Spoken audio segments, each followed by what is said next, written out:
వెంకటరెడ్డి గారు speaker sir గౌరవ సభ్యులు సీనియర్ శాసనసభ్యులు హరీష్ రావు గారికి మీరు కోర్టు కేసులు దాని గురించి ఇప్పుడు మాట్లాడతామే కాదు, మీరు మేడిగడ్డ అన్నారం సుందిల్ల బ్యారేజ్లు దాని ద్వారా రాష్ట్రానికి 1,00,000 కోట్ల ప్రజాధనాన్ని దుర్వినియోగం చేసి అక్రమాలకు అవినీతిలు పాడుపడి ఈరోజు దాని మీద చర్చ జరుగుతున్నప్పుడు ఈ కేసుల విషయం ఇవన్నీ అంటే నువ్వు కోర్టు పరంగా కోర్టుకు పోయి స్టే తెచ్చుకోనో గోస్ కమిటీని రద్దు చేసో నువ్వు శిక్ష తప్పించుకోవాలనో ఏదో చూస్తున్నట్టు నువ్వు మాట్లాడుతున్నట్టు నాకు అర్థమైంది.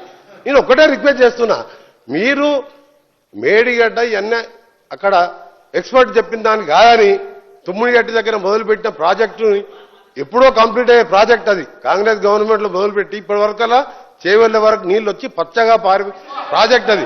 ఆ దాన్ని ఆపి మీరు కమిషన్ల కోసం కిందికి పోయి 3 లిఫ్టులు తీసుకొచ్చి మళ్ళా కిందికి నీళ్లు వదిలిపెట్టాలి. నేను ఒకటి చెప్తున్నా ఎగ్జాంపుల్, నాకు పొరపాటు గ్రాపాటు మరొక్కసారి ఇట్లా ఈ టీఆర్ఎస్ గవర్నమెంట్ వస్తే కింద పోలవరం దాకా 3 లిఫ్ట్ పెట్టి మళ్ళీ 1,00,000 కోట్లు దోసుకుంటుండే వీళ్ళు. నేను ఒకటే అడుగుతున్నా, ఒకటే మీరు క్లియర్ గా ఈ సబ్జెక్ట్ మీద రండి. అది రేపు వచ్చినప్పుడు మళ్ళీ రేపు సెషన్లను ఈ గోస్ట్ కమిటీలు ఏ కేసులు జరిగినాయి, 1975 ఏం జరిగినాయి అవన్నీ తర్వాత మాట్లాడదాం. ఇప్పుడు దీంట్లో అవినీతి జరిగింది, మేడిగడ్డ కుంగిందా లేదా, అది ఎన్డీఎస్ఏ రిపోర్ట్ ఏమిచ్చింది, ఈ మిగిలిన రెండింటికి కూడా మేము గ్యారెంటీ ఇవ్వలేము, ఇప్పుడు పోతే తెలవలేము అని క్లియర్ కట్ ఎన్డీఎస్ఏ రిపోర్ట్ ఉంది. దాని మీద మాట్లాడటానికి ఇంత సీరియస్ సబ్జెక్ట్ మీరు ఎక్కడో తీసుకెళ్లి డైవర్ట్ చేసి మీరు తప్పించుకోలేరు. మీరు గోస్ట్ కమిటీ కాదు కదా, ప్రజలు శిక్షించరు. ఎన్నికల ముందు జరిగిన దాన్ని కానీ కాళేశ్వరం చేసిన అక్రమాల మీద ప్రజలు ఆల్రెడీ శిక్షించును, మీరు అనుభవిస్తున్నారు. అప్పులపాలు చేసిండ్రు, రాష్ట్రాన్ని అప్పులపాలు చేసి మీరు శిక్ష అనుభవిస్తున్నారు. అప్పుడే శిక్ష మీకు లోబడ అనుభవిస్తున్నారు. ఇలా కొత్త రాష్ట్రాన్ని అప్పులపాలు చేసి మీరు శిక్ష అనుభవిస్తున్నారు. మీరు దాని మీద మాట్లాడమని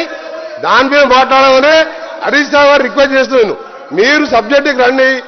ఈ గోస్ట్ కమిటీలు పాత రిపోర్ట్లన్నీ 1947కి వెళ్ళి జరిగిన జడ్జిమెంట్లు కోర్టు మీద పోయి కేసు రద్దు మీరు గోస్ట్ కమిటీని రద్దు చేయించుకోవాలి, అది దాని మీద మాట్లాడుతున్నారు.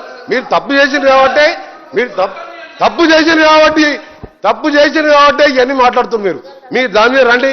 మేడిగడ్డ కాళేశ్వరం అన్నారు, మీరు ఎట్లా ఏ విధంగా చేస్తున్నారు, దాంతో నిరుపయోగం చేసి ఇవాళ 11,000 ఆల్రెడీ ఖర్చు పెట్టి మా చేవెళ్ల రంగారెడ్డి ప్రజలు ఇంత హైట్ లో ఉంటే ఇప్పటివరకల్లా పచ్చగా భారీ ప్రాజెక్టుని వాళ్ళ కడుపు కాడ వాళ్ళ మొత్తం నోటికాడ బుక్కలు లాక్కొని మీ కమిషన్ల కోసం ప్రాజెక్టులను కింద పెట్టి ఈరోజు దాని మీద మాట్లాడుకుంటాను. మీరు మాట్లాడుతుంటే ఒక సీనియర్ సభ్యులు స్టేట్ గా ఈ సబ్జెక్టుకి రండి, కాళేశ్వరం రండి, కొలాప్స్ అయింది, మా తప్పయింది. ఒక నిమిషం హరీష్ రావు, మా తప్పయింది, మా నాయకుడుకు ఎదురు చెప్పేది వాడు లేడు, ఆయననే సీఎం, ఆయననే చీఫ్ ఇంజనీర్, ప్రపంచంలో వింత కట్టినట్టే కట్టిండు, టూరిస్టులను తీసుకుపోయిండు, అది చూడకపోతే కూలి కూడా పోవడం జరిగింది. మీరే కట్టిండు, మీరే కూలగొట్టిండు.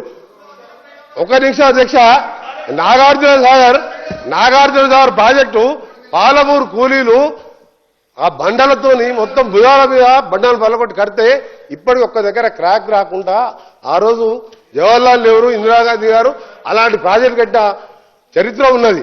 నువ్వు ఆదరాబాద్ అయితే దగ్గర 3 ఏళ్ళు కాకుండా 5 ఏళ్ళు పడుతుంది. తొందర ఏమున్నది నీకు? ఎక్కడ కట్టాలో తెలియదు ప్రాజెక్టు. ఇంజనీర్లు వద్దరు దగ్గర కట్టాం, మేడిగడ్డ కూలగొట్టినావు. దాన్ని ఏం చేయాలో మాకు అర్థం కాక మేము ఏం చేయాలో ఆలోచించుకుంటూ ఈ రాష్ట్రాన్ని ఎట్లా చేయాలి, రేపు 3 కూలిపోతే వాడు. అందుకని ఏది పడితే అది మాట్లాడకుండా స్ట్రేట్ గా సబ్జెక్ట్ రావాలని గౌరవనీయులు హరీష్ రావు రిక్వెస్ట్ చేస్తున్నా. దీని మీద మీరు ఇరిగేషన్ మినిస్టర్ ఉన్నారు, ఆ తర్వాత ఇరిగేషన్ మినిస్టర్ లేడు రాష్ట్రానికి. 5 ఏళ్ళు సీఎం గారే ఇరిగేషన్ మినిస్టరు, 5 ఏళ్ళు మీరు ఉండరు కదా.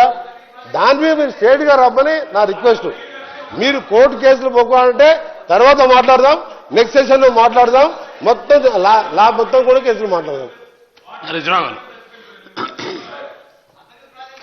సరే అధ్యక్ష, కోర్టు కేసు గురించి మాట్లాడొద్దు అంటున్నారు. మరి కోర్టుకు ఇందిరాగాంధీ గారు ఎందుకు పోయినరు, ప్రణబ్ ముఖర్జీ గారు ఎందుకు పోయినరు? సో ఎవరైనా తన సహజ న్యాయాన్ని పాటించినప్పుడు తన హక్కులకు భంగం వాటిల్లినప్పుడు వెళ్ళేటువంటి అవకాశం ఎవరికైనా ఉంటుంది అధ్యక్ష. అండ్ ఉత్తమ్ గారు కూడా మాట్లాడుతూ కోర్టుకు మీరు వెళ్ళినప్పుడు అసెంబ్లీలో చర్చించొద్దని కోర్టుకు వెళ్లారని కూడా ఉత్తమ్ కుమార్ రెడ్డి గారు అన్నారు. We never said that. మేము ఈ కేసును ఈ రిపోర్ట్ ను క్వాష్ చేయమని వెళ్ళాం తప్ప అసెంబ్లీలో చర్చిద్దామనేటువంటి విషయాన్ని మాట్లాడండి. ఇరిగేషన్ మినిస్టర్ గారు.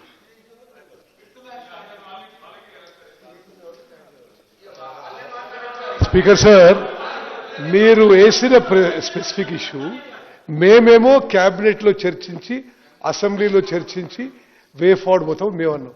మీరేమన్నారు? అసలు ఇంటరిమ్ స్టే అడిగినరు. శాసనసభలో కూడా శాసనసభలో చర్చ ఉండకూడదు, శాసనసభలో చర్చ ఉండకూడదు అని మీరు ఆ కోర్టులో ప్లే చేసుకున్నారు. మాట్లాడండి హరీశ్రావు గారు. ఉత్తమ్ గారు పాపం సరిగా ప్రిపేర్ కానట్టున్నాడు. Let him check the report. మీ అడ్వకేట్ జనరల్ ఫోన్ చేసి తెప్పించుకోండి, నా పిటిషన్ తెప్పించుకొని చదువుకోండి. Come prepared. మీరు చెప్పినవన్నీ కూడా చాలా బద్దాలున్నాయి. I will come to you. So గౌరవనీయులు కోమటిరెడ్డి వెంకటరెడ్డి గారు పెద్దలు మాట్లాడుతూ వెంకన్న మాట్లాడుతూ ఏమన్నాడంటే, హరీష్ రావు గారు మీరు సబ్జెక్ట్ మాట్లాడండి, మాట మార్చొద్దు అన్నారు. మాట మార్చుడు కోమటిరెడ్డి వెంకన్నకు అలవాటు ఉంటుంది తప్ప నాకు ఉండదు. విషయం చెప్పాలి. మీరు అనుమతిస్తే అధ్యక్ష, కోమటిరెడ్డి వెంకటరెడ్డి గారు కాళేశ్వరం ప్రాజెక్టు మీద మాట్లాడిన వీడియో తెచ్చాను. ఒక్క నిమిషం ఆ వీడియో చూపిస్తాను. అరే ఇదే వెంకటరెడ్డి గారు, ఈ చరిత్రలో కాళేశ్వరం లాంటి గొప్ప ప్రాజెక్టు లేనే లేదు అని వెంకటరెడ్డి గారు మాట్లాడారు.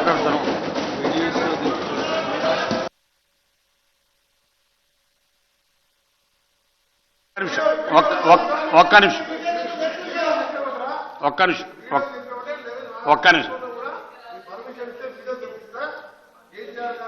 ఇస్తాను. ఒక్క నిమిషం. మీరు వీడియోలో ఇక్కడ ప్రదర్శన రూలింగ్ ఉందండి. మీరు మళ్ళా వీడియోలో ప్రదర్శిస్తే ఎట్లా? మీరు సబ్జెక్టు మాట్లాడమని చెప్పినారు, మళ్ళా వీడియోలు ప్రదర్శిస్తే ఎట్లా? మీరు వీడియోలు ప్రదర్శిస్తే ఎట్లా? తెలంగాణ కోసం నేను ఉద్యోగం చేసి రాజీనామా చేసి నిరాదీక్ష చేస్తున్నప్పుడు కేసీఆర్ గారు, ఇదే హరీష్ రావు గారు, మా రావణ గారు, కేటీఆర్ గారు, ఇతర శాసనం వచ్చి తెలంగాణ గురించి నేను చేసినవన్నీ కూడా చెప్పాను. తెలంగాణ ఎట్లొచ్చింది, కాంగ్రెస్ పార్టీ ఎట్లిచ్చిందో వాళ్ళు కూడా చెప్పారు. సోనియా గాంధీ గారు దేవత ఇదే ఇక్కడే కూర్చొని సోనియా గారు, కేసీఆర్ గారు ముఖ్యమంత్రిగా మొదటి సభలో ఒక మాటని ఎవరు చెప్పినా చెప్పకపోయినా సోనియా గాంధీ తెలంగాణ దేవత. సోనియా గాంధీ లేకుంటే తెలంగాణ ఎప్పటికీ వచ్చేది కాదని అంతకుముందు 14 మంది వీళ్ళ కుటుంబ సభ్యులు హరీష్ రావు గారిని తీసుకుపోలే. 14 మందులు మా నాయకురాలు సోనియా గాంధీ గారు కలిసి వారి కాళ్ళు మొక్కి మీరు తెలంగాణ దేవత తల్లి అని చెప్పి అన్నది మీరే గారా? అలాంటి వీడియోలు చూపించమంటారు నన్ను? మీరు ఎన్ని మాట్లాడిన తర్వాత సోనియా గాంధీ బలిదేవత అని మాట్లాడింది. అందుకనే వీడియోలు ఎలక్ట్రానిక్ కాదు. మీరు సమయం చేయకుండా ఇప్పటికే 1,00,000 కోట్ల రూపాయలు 6 లక్షల కోట్ల అప్పులు చేసి దాని వడ్డీలకే 6,000 కోట్లు కడుతూ ఈ రాష్ట్రాన్ని ఏ విధంగా ముందుకు తీసుకుపోవాలి, అప్పుడు మీ మొదలుపెట్టిన ప్రాజెక్టులు ఎట్లా పూర్తి చేయాలి, అప్పులు ఎట్లా తీర్పాలి, రాష్ట్రాన్ని తెలంగాణ ఇచ్చిన పార్టీగా మీకంటే మాకు బాధ్యత ఎక్కువది. మీకు బాధ్యత లేదు.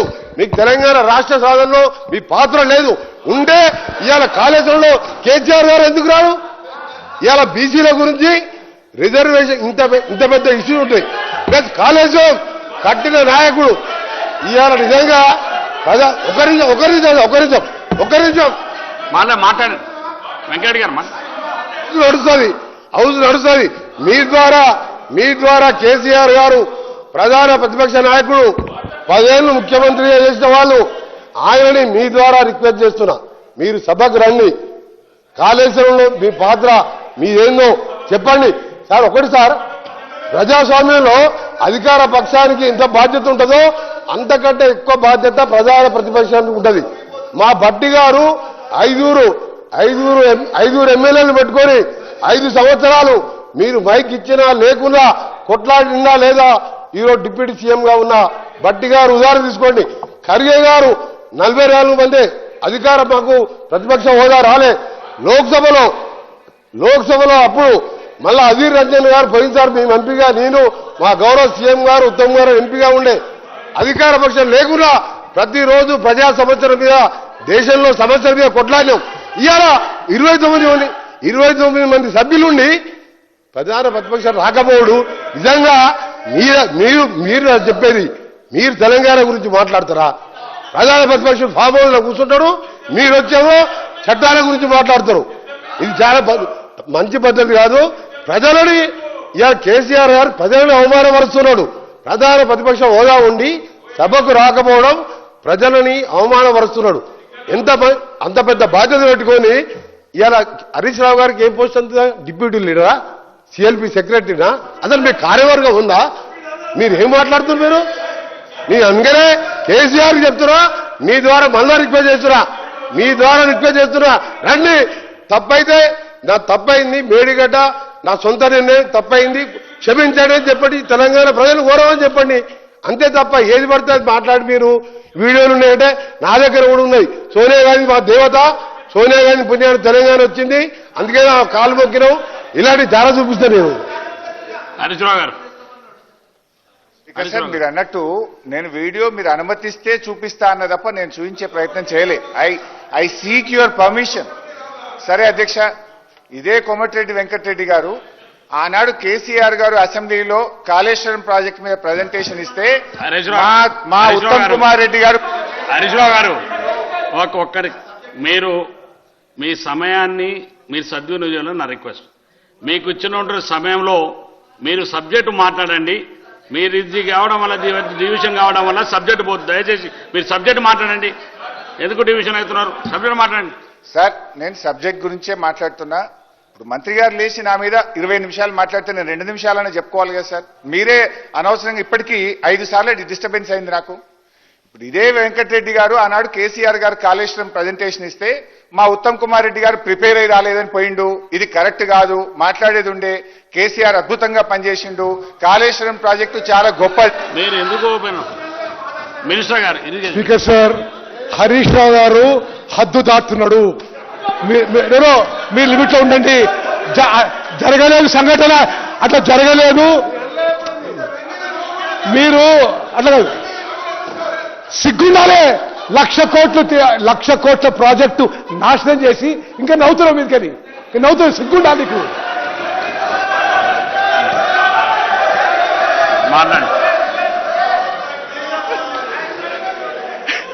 ఎనీవే సార్, పాపం దొరికిపోయినరు, ఇబ్బంది పడతా ఉన్నారు. ఆ ఫ్రస్ట్రేషన్ కనబడుతుంది, ఆన్సర్ లేదు. ఫ్రస్ట్రేషన్ లో పోతుండు మా ఉత్తమ్ అన్న. I can understand this frustration. Anyway I will live it to them. వాళ్ళ ఫ్రస్ట్రేషన్ కళ్ళ ముందు కనబడ్డది, ప్రజలు కూడా చూసిండ్రు. సార్ అయితే విషయం ఏంటంటే అధ్యక్ష, now I will come to the subject. సరే ఎనీవే చరిత్ర కాలం అన్ని విషయాలు తేలుస్తుంది. ఈ రిపోర్ట్ అయితే కోర్టు ముందు ఎట్లా నిలబడదు కాక నిలబడదు. బట్ ఈ రిపోర్ట్ అసలు ఎంత డొల్ల రిపోర్టో ఎంత చెత్త రిపోర్టో చెప్పే ప్రయత్నం చేస్తా. అధ్యక్ష, ఈరోజు ప్లీజ్ ప్లీజ్ ప్లీజ్ ప్లీజ్ కొద్దిగా సైలెంట్ ఉందాం ప్లీజ్ ప్లీజ్. అధ్యక్ష, రిపోర్ట్లో ఏం చెప్పారు?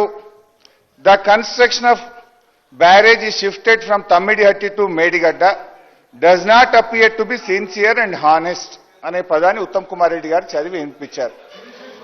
కమిషన్ చెప్పింది అని చెప్పారు. అంటే ఈ చెత్త రిపోర్ట్ అని ఎందుకు చెప్తున్నానో ఇప్పుడు I will explain now how trash this is. అయితే అధ్యక్ష, హైడ్రాలజీ విభాగం చెప్పిన లెక్కల ప్రకారంగా మీరు ఏదైతే 160 టీఎంసీల నీళ్లు అక్కడ తీసుకోవాలనుకుంటున్నారో ఆ నీళ్లు అక్కడ లేవు అని ఎవరు చెప్పారు? కేంద్ర జల సంఘం చెప్పింది. Central water commission dated 18/2/2015. I will read out the letter. ఇది నాది కాదు, సెంట్రల్ వాటర్ కమిషన్ కేంద్ర ప్రభుత్వం ఇచ్చిన లెటర్. 18/2/2015 ఏం చెప్పారు ఈ లెటర్లో? In case there arises a need for release of ecological flows as one of the condition in general being imposed nowadays by MOEF, wherein 30% monsoon flows, 25% non-monsoon, 20% in lean season, corresponding to 75% dependability year being advocated to be released. Under such circumstances, the proposed diversion of 160 TMC water may not be available for utilization. The strategy to meet out planned utilizations under such circumstances may be clearly brought out. అంటే ఇది 18 ఫిబ్రవరి 2015 అధ్యక్ష. అయితే ఇక్కడ ఒక point చెప్పాలి అధ్యక్ష. మా ప్రభుత్వం ఏర్పడ్డది జూన్ 2014. ఆ 8 నెలల కాలంలో నీళ్ల మంత్రిగా నేను మహారాష్ట్రకు వెళ్లి ఆనాటి మహారాష్ట్ర కాంగ్రెస్ మంత్రి ముషరఫ్ వారిని నేను కలిసి మాట్లాడాను. అయ్యా మాకు తెలంగాణ వచ్చింది, మేము ప్రాణహిత కట్టుకుంటాము, మాకు అనుమతి ఇవ్వండి అంటే, మీరు మర్చిపోండి, ఆనాడు ఢిల్లీలో కాంగ్రెస్, ఏపీలో కాంగ్రెస్, మహారాష్ట్రలో కాంగ్రెస్, మా వాళ్ళు కాంగ్రెస్ వాళ్ళు ఉన్నప్పుడే 7 సంవత్సరాలు అడుగుతూనే మేము దీనికి అనుమతి ఇవ్వలేదు, మా రాష్ట్రంలో తీవ్ర వ్యతిరేకత ఉన్నది, మేము అనుమతి ఇచ్చే ప్రశ్నే లేదు అని చెప్పి ఆనాటి కాంగ్రెస్ మంత్రి ముషరఫ్ గారు చెప్పారు. సరే ఎలక్షన్స్ అయినాయి, 6 నెలల తర్వాత కొత్త ప్రభుత్వం వచ్చింది. ఆ కొత్త బీజేపీ ప్రభుత్వం ఏర్పడితే నాటి ఇరిగేషన్ బీజేపీ మంత్రి దగ్గరికి కూడా నేను వెళ్ళాను. అయ్యా మేము ఇక్కడ కట్టుకుంటాం, కొత్త రాష్ట్రం నీళ్ల కోసం ఉద్యమం జరిగింది, దయచేసి మాకు అనుమతి ఇవ్వండి 152 మీటర్లలో అంటే ఆయన కూడా సమస్య లేదు, మేము ఒప్పుకునే ప్రశ్నే లేదన్నారు. దెన్ కేసీఆర్ గారు స్వయంగా మహారాష్ట్రకు వెళ్లి మహారాష్ట్ర ముఖ్యమంత్రిని అన్ని రకాల ప్రయత్నం చేసిన, ఆనాటి గవర్నర్ విద్యాసాగర్ రావు గారి సమక్షంలో ఎన్ని ప్రయత్నాలు చేసినా, నేను దీని మీద పోరాటం చేసినా, అరెస్ట్లు అయినము, మేము ఒప్పుకునే ప్రశ్నే లేదు అని చెప్పి మహారాష్ట్ర తేల్చి చెప్పింది. చెప్పడమే కాదు, లెటర్ కూడా రాశారు. I read out that letter. So ఒకవైపు మహారాష్ట్ర ఒప్పుకోనడం, మరొక వైపు